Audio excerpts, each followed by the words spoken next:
Thank you, John. Distinguished guests, ladies and gentlemen, boys and girls, we gather here this morning humble, sombre and proud to remember more than a century of sacrifice. We stand today, as we do every day, secure and free. We enjoy those freedoms because of the bravery, the selflessness and skill of the thousands of Australian servicemen and women who have fought in defence of our homeland. For most of us this morning, we prepared for this day in comfort in our own homes. Many of us were surrounded by our families. How different it was for the first Anzacs 102 years ago. In the chilled darkness, they stood together, floating toward an unfamiliar and forbidding shoreline in far-off waters.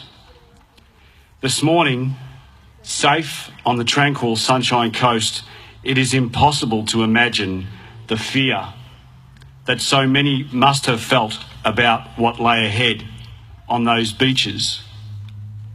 Or was it perhaps their determined resolve to give it all? When the time came, they waded together, shoulder to shoulder, through the freezing water of Anzac Cove. More than 2,000 of them would not see the end of that day, but with courage and perseverance, their mates held what would become hallowed ground. In 8 months of protracted stalemate, 36,000 young Australian and New Zealand soldiers were killed or wounded.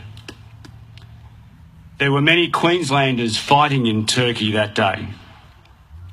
Some were on the beaches, while others played critical and dangerous roles at sea to protect their mates on land. Alexander Charles Nichols came from Beerwah, just a few short kilometres from here.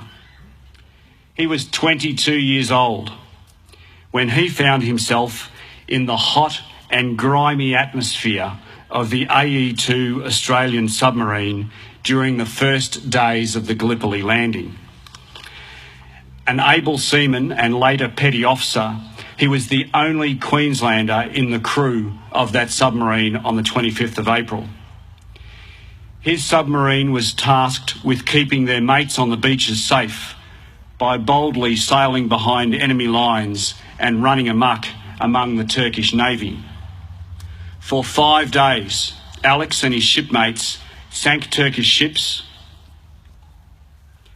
and they dodged mines. They kept a whole fleet of the Turkish Navy busy chasing them away from the beaches at Anzac Cove. Eventually, the submarine was destroyed, and Alex spent the following years as a prisoner of war. Despite malnutrition and serious illness, Alex Nichols' commitment to defending his country was unbroken. When the Second World War broke out in 1939, he immediately enlisted. He served throughout that war in the dangerous work of defusing Japanese mines. Like so many who were there in his later life, he didn't talk much about his role in the Gallipoli campaign. Alex Nichols' long service across 2 wars on different sides of the globe reminds us that Anzac Day is more than just about fighting on the beaches of Gallipoli. This year, we are particularly commemorating the centenary of 2 other important First World War actions in which Australian troops were involved. The Third Battle of Ypres, in which there were 38,000 Australian casualties, and the charge of the Australian Light Horse Brigade at Beerwah.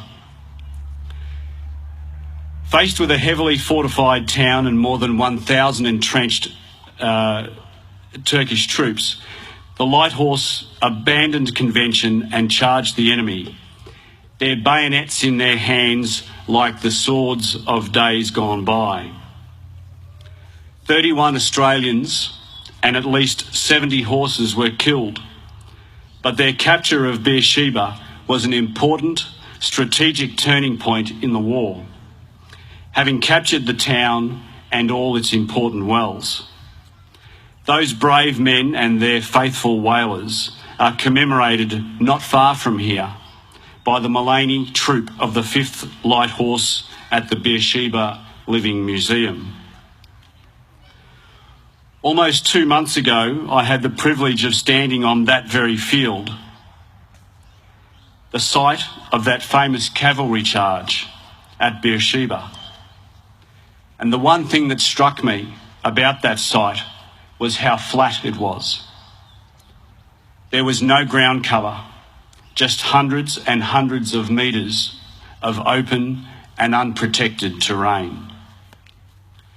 I try to imagine what would have been going through those young men's minds as they prepared to charge the Turkish trenches before the adrenaline kicked in. Was it excitement?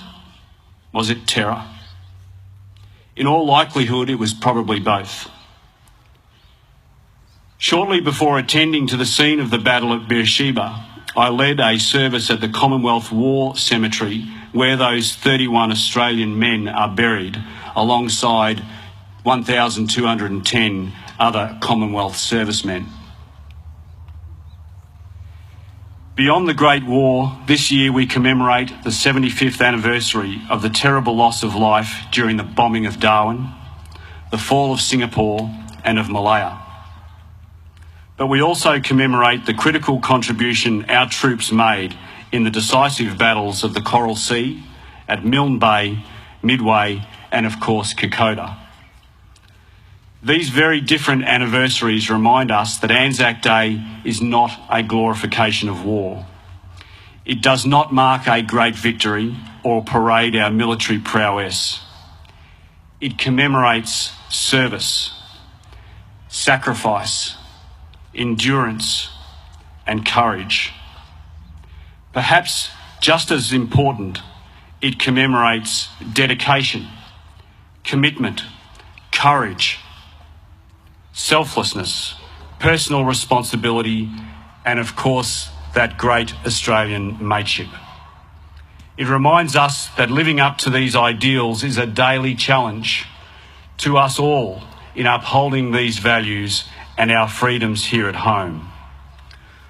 On behalf of everyone here today, we honour all of you who have played a part in our nation's armed forces, and we thank you for your service. Those of you that are here and those who are no longer here with us, we honour our current servicemen and women around Australia and all those who are far from home, keeping us safe. And we remember their families who have lived with separation and with the fear of what may come. As our Prime Minister has repeatedly said, we honour the diggers of the past century best when we support the servicemen and women, the veterans and their families today. To all of the members of the Beerwah RSL here this morning, with your tireless work, you continue to honour the sacrifice of those that landed at Gallipoli and the values for which they fought. For that and for your service, we are all immensely grateful, lest we forget.